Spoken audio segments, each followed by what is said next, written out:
la combinatoria en general, principalmente geometría discreta, que es de lo que les voy a hablar hoy.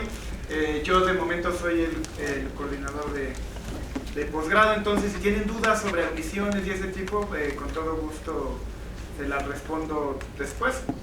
Mañana daré una plática sobre posgrado y tratar de convencerlos de que apliquen para entrar acá. Entonces hoy les voy a hablar de un trabajo que hemos desarrollado mucho en el Cinvestav, que ha sido producto de tesis de estudiantes míos y de la cual estoy contento porque hemos hecho muy buen progreso y ahorita seguimos trabajando en él. Jennifer está trabajando, haciendo su tesis de maestría, la hizo en esto, y el plan es que en el doctorado continúe con números de cruce. Bueno, una gráfica por si no lo sabían ya, es un conjunto de vértices, ¿no? Y un conjunto de aristas que unen estos vértices, ¿ok? Las gráficas pues están en todos lados. Por ejemplo, pueden ser redes de transporte, ¿no? Pueden ser circuitos integrados, ajá. Pueden ser redes de colaboración.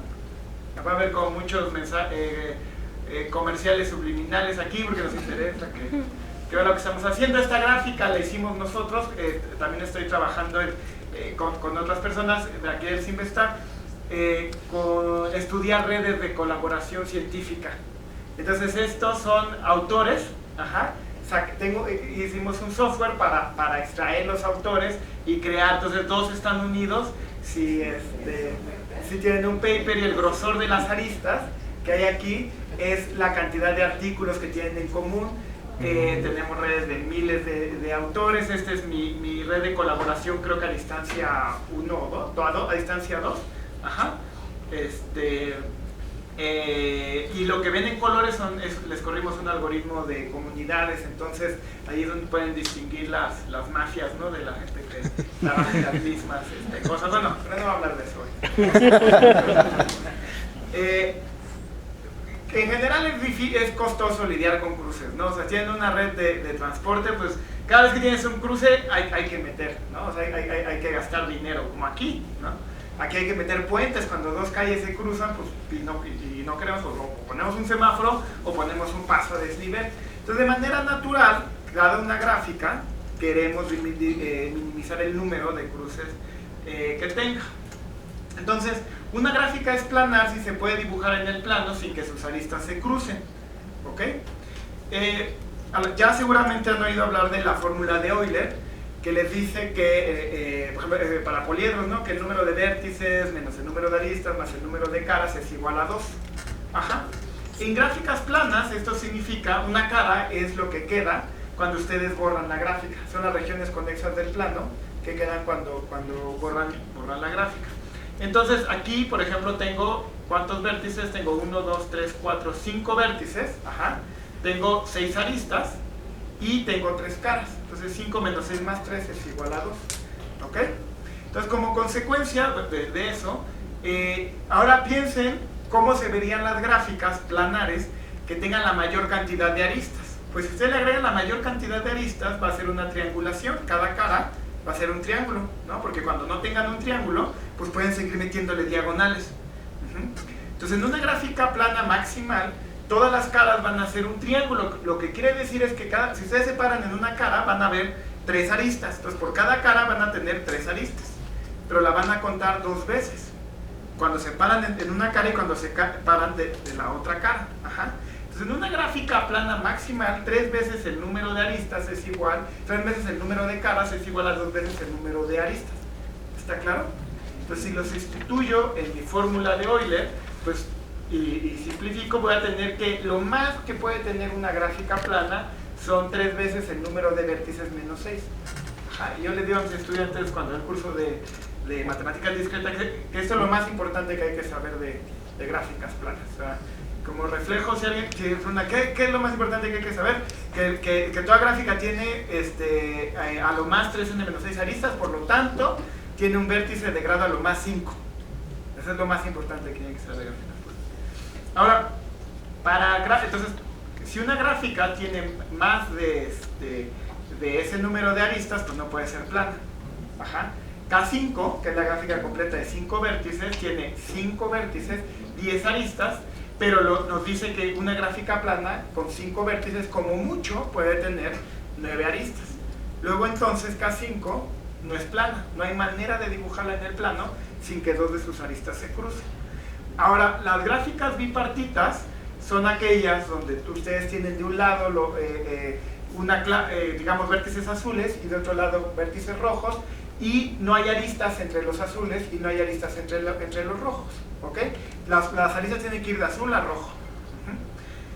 Si yo repito el análisis que hice antes y pienso en una gráfica plana bipartita maximal, pues la cara más pequeña va a ser de tamaño 4, ¿no? Porque un triángulo no puede ser bipartito. Entonces, repitiendo el mismo análisis, ahí tendría que 4 veces el número de caras sería, como mucho, pues 2 veces el número de aristas, y repitiendo el análisis, resulta que una gráfica bipartita con 6 vértices debe de tener como mucho 9 aristas, pero K33, que es la gráfica bipartita con 3 vértices, ¿cómo se llama? Así, 8, perdón, debe tener 8. Tiene 9, entonces aquí no puede ser plana, ¿ok? Y resulta que el hecho de que una gráfica es no plana por culpa de K5 de K33, esencialmente. Hay un resultado que dice que es lo siguiente. Esto es una subdivisión. Una subdivisión de una gráfica es toman la gráfica, y cada arista la van partiendo un número determinado de veces, le agregan, ¿cómo se llama? Un vértice en medio, ¿ok? Entonces, esta es una subdivisión de K5. El resultado impresionante aquí es que si tengo una gráfica que no es plana, entonces va a tener una subdivisión de K5 de K33. Va de nuevo para que lo dijeran. Toda gráfica, una no plana, tiene que tener adentro, esencialmente, una copia de K5 de K33.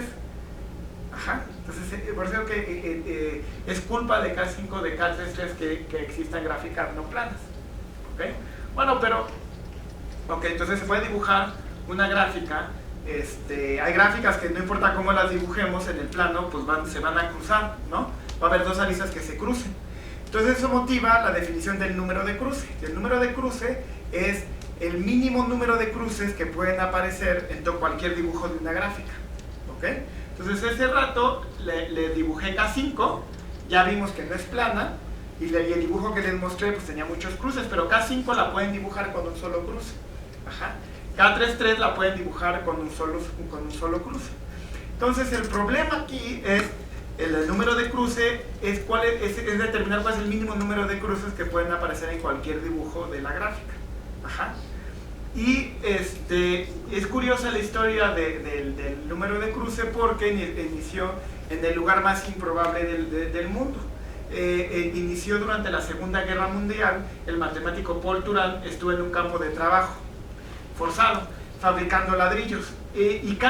Bueno, yo no sé quién se podría pensar eso bajo esas circunstancias, pero Paul Turán, el asunto era que tenían las fábricas de ladrillos, y los hornos donde salían los ladrillos, y luego tenían las pilas donde ponían los ladrillos. Y para pasar de los hornos a las pilas lo hacían por vías de tren con carritos. El problema era que cada vez que pasaban por un cruce de vías, los carritos tendían a voltearse. Y entonces eso implicaba pues, tener que levantar el carrito y volver a cargarlo. Entonces Paul Turán se preguntó cuál es la mejor manera de, dado n hornos y n pilas, cómo conectarlos cada uno con cada uno, de manera de minimizar los cruces. Eso es se preguntaba por el número de cruces de la gráfica bipartita completa, ¿ok? Y así nació, fue el primero que se estudió. Después de la guerra, Turán le platica el problema a Sarankiewicz. Sarankiewicz cree demostrarlo y da este dibujo. Y cree que demuestra que esto es óptimo. Después se descubrió que había un error en la demostración y esto ahora se conoce como la conjetura de Sarankiewicz. Aquí tenemos una conjetura sobre cuál es el valor exacto del número de cruce. Bueno, y cae de la gráfica completa. También es muy curioso. En el caso de la gráfica completa, los que iniciaron a estudiar esto no fueron matemáticos, fue un artista constructivista inglés Anthony Hill, que se preguntaba cuál era la manera de unir n puntos con curvas de manera de minimizar el número de cruces. Y se acercó con el matemático Harari y juntos publicaron la conjetura que ahora se llama de Harari-Hill. Y este fue el dibujo que dio Anthony Hill. Resultó que se conjetura que el dibujo de Anthony Hill es óptimo. Y ya sin entrar en detalles, estos se llaman dibujos cilindrales, que es, pones la mitad de los vértices en un cilindro en la tapa de arriba y la otra mitad de abajo, y el resto lo haces con geodésicas. Entonces, las aristas que van acá las dibujas así, tal cual, ¿no? Y las otras las vas rodeando. Y aquí es donde, aquí arriba está una tapa y aquí está la otra tapa. Quise poner esta porque este es el dibujo original del artículo, pero se ve bastante mejor si lo ponen así en el cilindro y demás. Entonces, esta es la conjetura de Harari-Hill. Bueno, pero ¿qué podemos decir para gráficas en general? ¿No? O sea, ¿qué podemos decir para una gráfica G así cualquiera? Pues sí podemos decir algo. Esta prueba me fascina porque es una muestra de lo que se llama el método probabilístico. Y les voy a demostrar que el número de cruce de G, de cualquier gráfica, está acotado por abajo por su número de aristas al cubo dividido esencialmente entre su número de vértices al cuadrado. Observen que si la gráfica tiene un número cuadrático de aristas, esto es de orden n a la 4. ¿Ok? Entonces, para gráficas que tengan un número cuadrático de aristas, un número de cruces al menos, como de orden n a la 4. Ahí va, vamos a ver si siguen despiertos. Vamos a demostrarlo, Entonces, primero vamos a demostrar una primera estimación malona para el número de cruce, que es que el número de cruces al menos, el número de aristas menos 3 veces el número de vértices. ¿Por qué? ¿Cómo lo mostrarían así rápido? Cuando toman una gráfica no plana, ¿no? Ya, la dibujan de manera óptima, ¿ok? Entonces, mientras haya un cruce, eligen una arista de ese cruce y lo borran. Ajá. Luego, mientras siga habiendo un cruce, eligen una arista de ese cruce y la borran. Y así se van hasta que llegan a una gráfica plana. Esa gráfica plana, como mucho, tiene 3n menos e aristas. Ajá. Entonces, el número de cruce es al menos esto, que fue el número de aristas que quitaron. ¿Ok? Entonces les digo, es una bastante chapa, pero la vamos a usar para demostrar el lema del número de cruce. Y ahí les va, a ver, pongan atención. Empiezan con dibujo óptimo de G, ¿ok? ¿Ya? Ahora, vamos a escoger un parámetro P de probabilidad. P es una probabilidad. Y ahora vamos a elegir una gráfica aleatoria de mi dibujo G. Entonces, cada vértice lo voy a elegir con probabilidad P. Si elijo los dos extremos de una arista, entonces elijo también la arista. Ajá. Eso me genera una gráfica aleatoria. Ajá, vale, no. Entonces tengo mi gráfica G ya dibujada de manera óptima en el plano. Cada vértice lo elijo con probabilidad P. Y la gráfica que me queda, esa la voy a llamar H. ¿Ok? Observen que pues, el número de cruce de H es una variable aleatoria. Por mi cota anterior, yo sé que es mayor o igual al número de aristas menos 3 veces el número de vértices. Ajá. Pero estas también son variables aleatorias. Entonces yo puedo calcular esperanzas. Entonces puedo calcular el valor esperado, ¿no?, de H en términos del valor esperado de E y en términos del valor esperado de vértices. Pero esos son fáciles de calcular porque ¿cuál es el valor esperado de vértices? A ver, ¿cuál es? Pues P por B, ¿no? Porque cada vértice lo incluyo con probabilidad P. Ajá. ¿Cuál es el valor esperado de aristas que va a tener H? Pues tengo que haber elegido los dos extremos, entonces sería P cuadrada por el número de aristas. Y el número de cruce esperado pues va a ser por cada cruce que tenía H, G, tengo que elegir los 4 extremos. Entonces es P a la 4 por el número de cruce de G.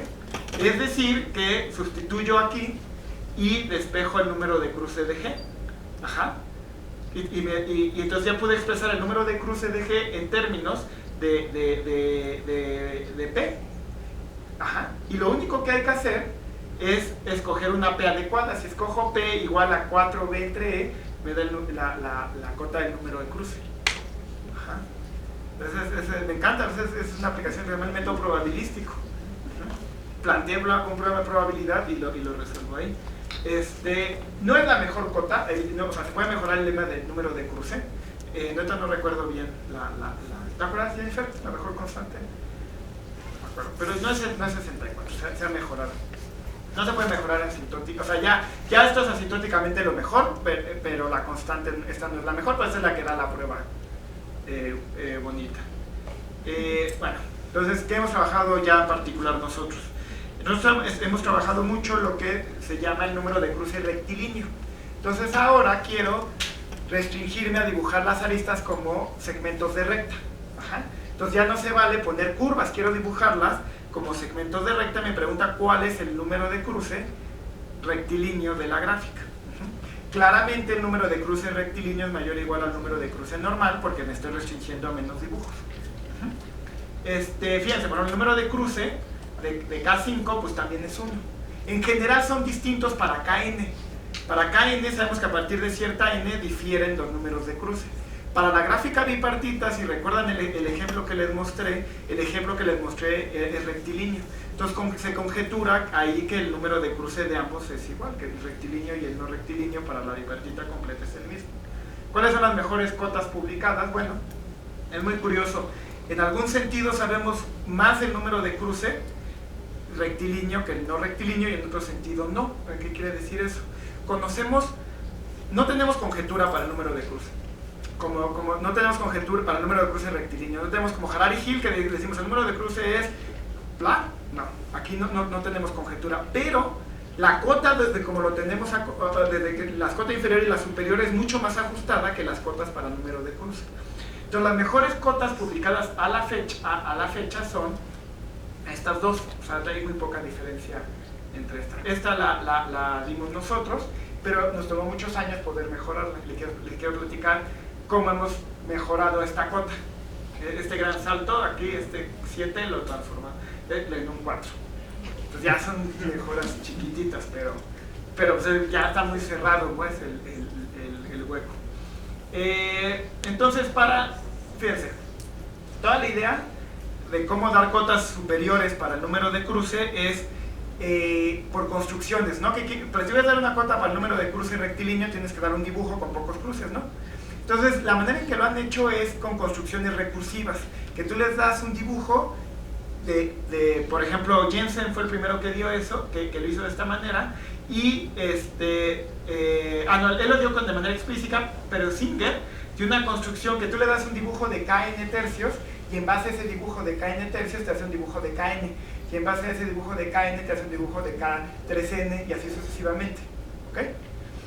Pero eso es muy importante porque quiere decir que con una buena semilla y estas construcciones recursivas, yo puedo dar un dibujo para n arbitrariamente grande. Entonces todo se reduce a encontrar una buena semilla. La construcción, hubo varias construcciones de este tipo. La mejor a la fecha fue dada por Bernardo Ábrego, Mario Cetina, Silvia Fernández, Jesús Llaños y Gelacio Salazar en el 2008. ¿Okay? Y funciona más o menos así. Les das un dibujo de Kn y luego para cada vértice lo duplican. Ajá, pues le ponen un gemelito. Ese gemelito se hace a lo largo de lo que se llaman rectas mediales, rectas que parten al conjunto a la mitad. Entonces para cada vértice escoges una recta que parte el conjunto a la mitad y por ahí duplicas tu vértice. Ajá. Y luego tienes que tener cuidado de que dos vértices no elijan la misma recta y demás. Y luego demuestran el siguiente teorema. Si tienes un conjunto de m puntos, o sea, hay un dibujo de Kn con m puntos, con número de cruce entonces el número de cruce de Kn va a estar acotado por este número.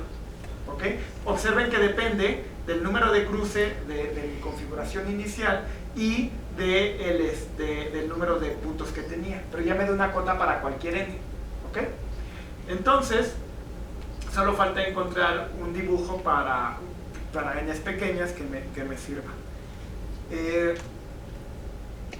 Tenemos varias heurísticas, ya no me quise meter en platicarles todas las heurísticas, pero todas se basan en la siguiente idea.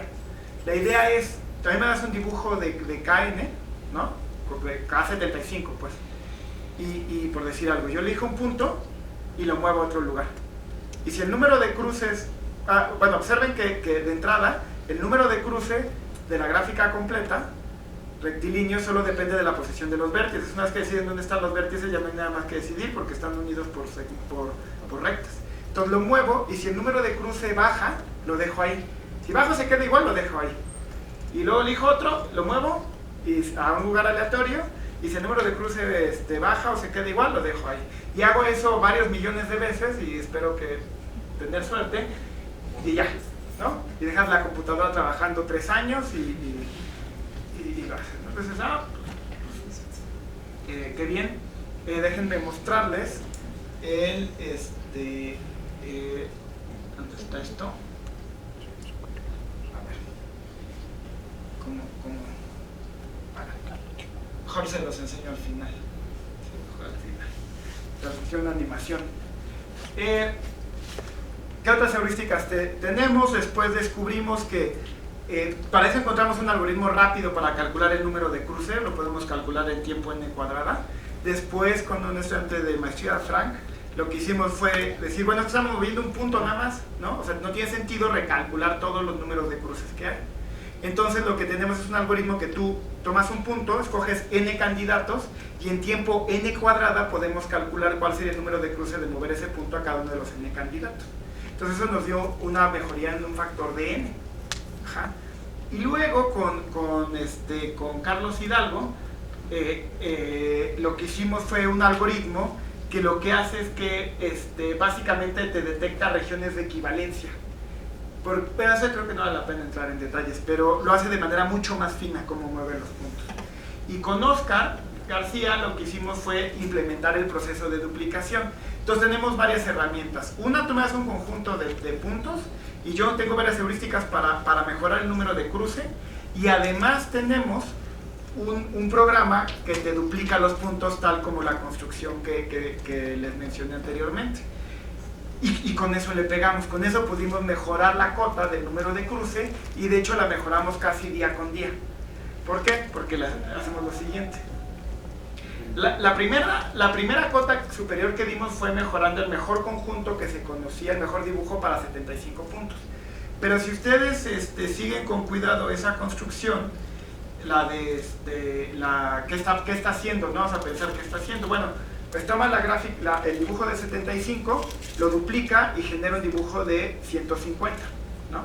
Y luego lo duplica y genera un dibujo de 300, y luego de 600 y 1200, etc., ¿no? Entonces, ¿qué hicimos? Una vez que tuvimos implementado la duplicación, tomamos el de 75, ya por más que le movíamos al de 75 no lo podíamos mejorar, lo duplicamos, y luego ahí le corrimos la heurística para mejorar. Entonces cualquier mejora que demos en este paso en automático va a romper la cota del número de cruce. Ajá. Y luego, por si fuera poco, tenemos algoritmos que nos permiten irnos de regreso, que nos permite, dado un conjunto, empezar a quitarle puntos, y muchas veces encontramos dibujos óptimos con menor cantidad de puntos. Entonces las máquinas están trabajando todo el día en encontrar mejores conjuntos, toman lo mejor hasta la fecha, hacen heurísticas, si durante casi diario mejoran. Si ya lleva 6 meses y no mejora, pues entonces duplicas, ¿no? Y ahorita estamos trabajando en el orden de 2000 y feria puntos, pues. Es lo que nos permitió romper la cota. Y esto se está trabajando todo el tiempo. Ya es una situación curiosa porque como estamos ahorita podemos mejorar diariamente la cota del número de cruce, pero cada vez pues, son más pequeños los incrementos. Pero básicamente tenemos un método para mejorar, encontrar mejores cotas del número de cruce, pero hemos logrado sobre la marcha no aprender nada del número de cruce porque no sabemos qué está haciendo la máquina. O sea, no tenemos una conjetura. Eso sería interesante estudiar después, ver qué está pasando ahí. Y bueno, y finalmente, lo que vamos a hacer después, el siguiente proyecto con Jennifer, con Frank, César y Carlos, recientemente encontramos un algoritmo que yo no pensé que fuera posible, de tiempo n cuadrada, logaritmo de n, para calcular el número de cruce, el número de cruces que aparecen en el dibujo rectilíneo de cualquier gráfica. ¿ok? Porque el primer algoritmo para la gráfica era muy dependiente de la gráfica completa. Entonces, si tú pero fíjate lo que le estoy diciendo, el número de cruce de la gráfica completa es de orden n a la 4. Sin embargo, lo estamos contando en tiempo n cuadrada. O sea, estamos contando en tiempo menos del número de cosas que hay. Es un poco como magia, es como porque cuentas como sin ver. O sea, yo digo, a ver, dime todos los pares de rectas que se crucen, pues no te salvas de tardarte n a la 4. Pero aquí lo hacemos, ¿no? Es como no sabes quiénes se cruzan, pero los puedes contar. Ajá. Pero todo estaba usando mucho el hecho de que todos están conectados con todos. Entonces yo no pensé que hubiera un algoritmo de tiempo rápido para cualquier gráfica.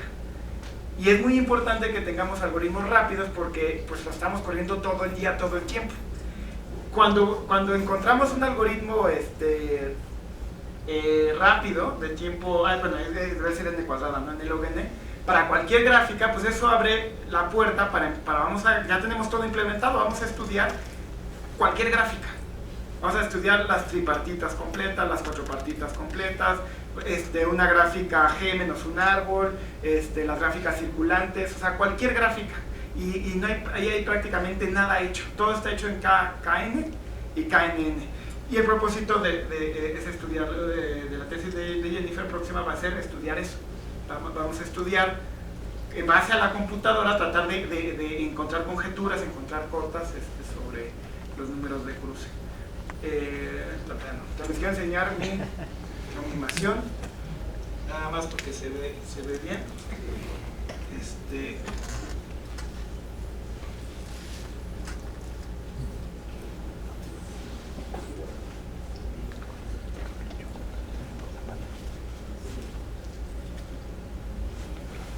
Sí, era que en algoritmos, ¿no? Que siempre... Entonces ese es un conjunto de puntos aleatorio y empiezo a correr mi heurística tonta ahí de moverlos y ya. Cuando empezamos a trabajar en esto, la mayor sorpresa fue, y da coraje porque cuando ves lo que hace la máquina, es lo que sale en los papers, pues.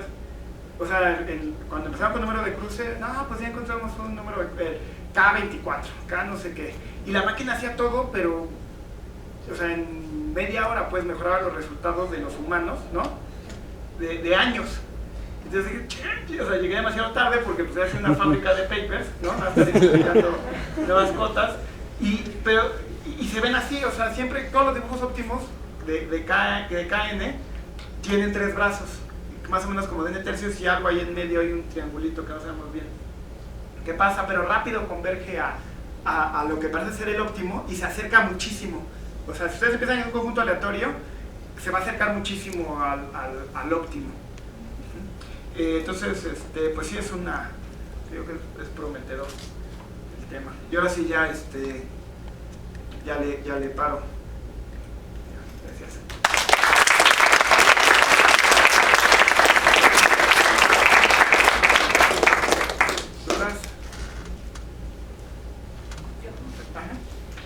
Esto que platicó del método heurístico y de duplicar puntos y todo eso, ¿lo han hecho para la bipartita? No, porque nos faltaba el algoritmo para contar. Ya lo tenemos. Y el plan es empezar sobre las bipartitas. Sí, el caso de las bipartitas es curioso porque pues está la conjetura de Zarankiewicz. Yo creo que es cierta. Lo vamos a hacer porque pues ya lo tenemos ahí. Y me vería interesante ver a qué converge. Pero lo más seguro es que la conjetura de Zarankiewicz sea cierta, entonces no habría tanta sorpresa. Sería interesante ver si con esta como animación que dio, también converge a la estructura que da Zarankiewicz. Sí, claro, a ver qué pasa. O enfrentar esto. Sí, o cuál es el atractor, porque de hecho se conocen varios dibujos óptimos de Zarankiewicz. O sea, no solo es la cruz. Sí. Entonces a lo mejor converge a la cruz o a lo mejor converge a otra cosa. ¿Quién sabe? ¿Dudas? ¿No? Bueno, agradezcan a nuestro...